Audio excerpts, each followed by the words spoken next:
Akuntansi musyarakah. Al-musyarakah adalah akad kerjasama antara dua pihak atau lebih untuk suatu usaha tertentu, di mana masing-masing pihak memberikan kontribusi dana dengan kesepakatan bahwa keuntungan dan risiko akan ditanggung bersama sesuai dengan kesepakatan. Jenis-jenis al-musyarakah. Yang pertama, syirkah al-ainan. Syirkah al-ainan merupakan kerjasama modal. Jadi, masing-masing syarik menyediakan dana atau barang untuk dijadikan modal usaha.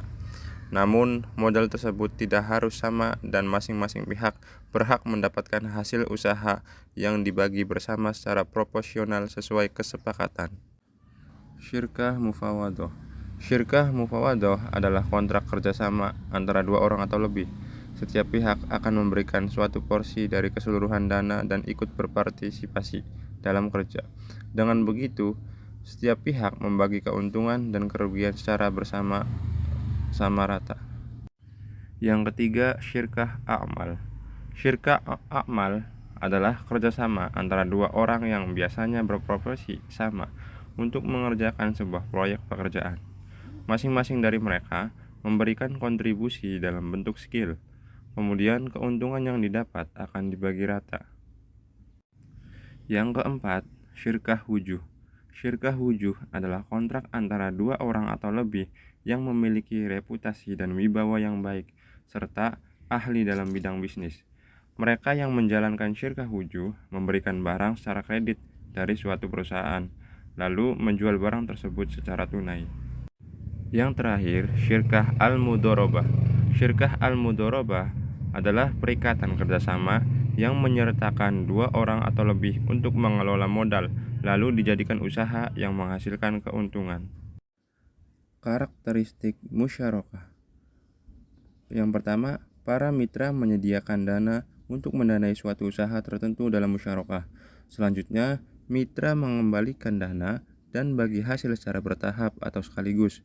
Yang kedua, investasi dalam bentuk kas, setara kas, atau aset non-kas. Yang ketiga, mitra dapat meminta mitra lainnya untuk menyediakan jaminan atas kelalaian atau kesalahan yang disengaja. Yang keempat, keuntungan dan kerugian usaha musyarakah dibagi secara proporsional sesuai dengan dana yang disetorkan atau sesuai nisbah yang disepakati mitra. Yang kelima, jumlah bagi hasil ditentukan berdasarkan nisbah. Yang keenam, pengelolaan musyarakah mengadministrasikan transaksi usaha yang terkait dengan investasi musyarakah yang dikelola dalam catatan akuntansi tersendiri. Pengakuan dan pengukuran musyarakah. Untuk pertanggungjawaban pengelolaan usaha musyarakah dan sebagai dasar penentuan bagi hasil, maka mitra aktif atau pihak yang mengelola usaha musyarakah harus membuat catatan akuntansi yang terpisah untuk usaha musyarakah tersebut. Aplikasi dalam perbankan. Pembiayaan proyek, di mana nasabah dan bank sama-sama menyediakan dana untuk membiayai proyek tersebut. Model Ventura. Penanaman modal dilakukan dalam jangka waktu tertentu, dan setelah itu bank melakukan divestasi atau menjual sebagian sahamnya, baik secara singkat maupun bertahap. Manfaat dan resiko musyarakah. Manfaat musyarakah. Bank menikmati peningkatan. Bank tidak berkewajiban membayar pengembalian pokok pembiayaan. Bank akan lebih selektif dan hati-hati. Bank akan menagih penerima pembiayaan. Risiko al-musyarakah. Prestasi, risiko likuiditas, risiko pasar, risiko operasional.